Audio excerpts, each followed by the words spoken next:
Ari nga nung isang araw ng linggo. Dapat walang luto ng araw na iyon at gawa nga ng linggo, di siyempre ipahinga.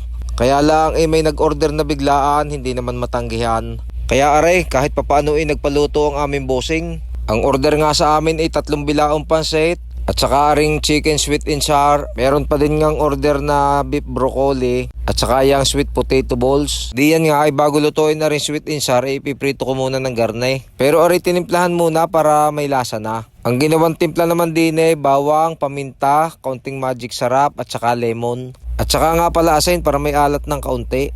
At nung matimplahan naman ay digarni naman ang aking ginawa. Ipiprito na natin. Pagugulungin ko muna yan diya sa harina. Tapos ilulublob ko diya sa may tubig at ilalagay ko na diya sa kawali. Sa may kawaling may mantika.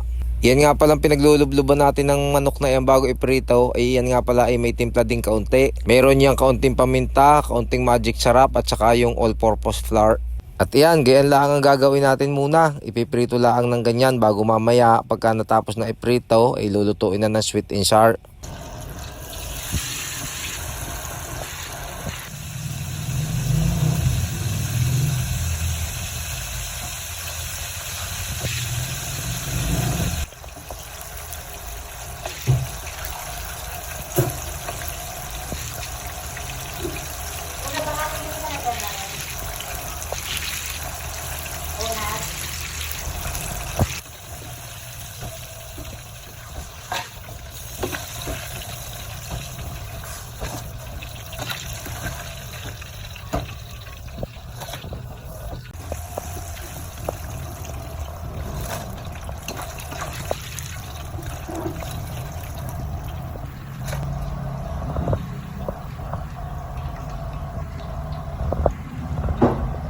At ari na nga, luto na sweet and sour, hindi ko na lang ipakita sa video.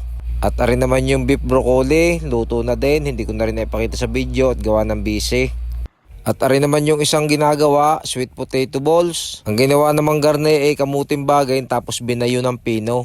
Kailangan yung pinong-pino, pagkakabayo yung parang nilupak. Tapos tinimplahan niya ng gatas, nilagyan ng cheese diyan sa gitna. At pinagulong din sa sesame seeds, ay pagkakasarap din pagka naluto. At din nga ay siyempre ipiprito na natin. Garni lang ang ating gagawin pagpiprito diyan. Kailangan dyan ay madami ang mantika. Yung nakalubog diyan yung ating ipinipritong sweet potato balls na yan. At pagka yan inailagay natin, ihahalu-haluin natin. Hindi natin titigilan hanggat hindi naluluto.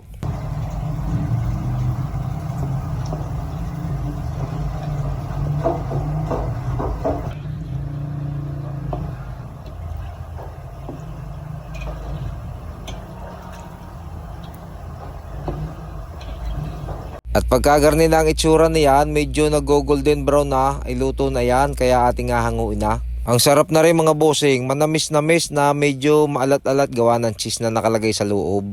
Ay tingnan nyo, kaganda ng itsura, parang ang itsura niyan ay yung butchi sa chowking. Pero ang pagkakaiba nga lang na rin ay sweet potato yung ating ginawa. Ay tingnan nyo, pagkakaganda ng luto, ganyan lang ang tamang luto diyan, yung medyo golden brown na ganyan.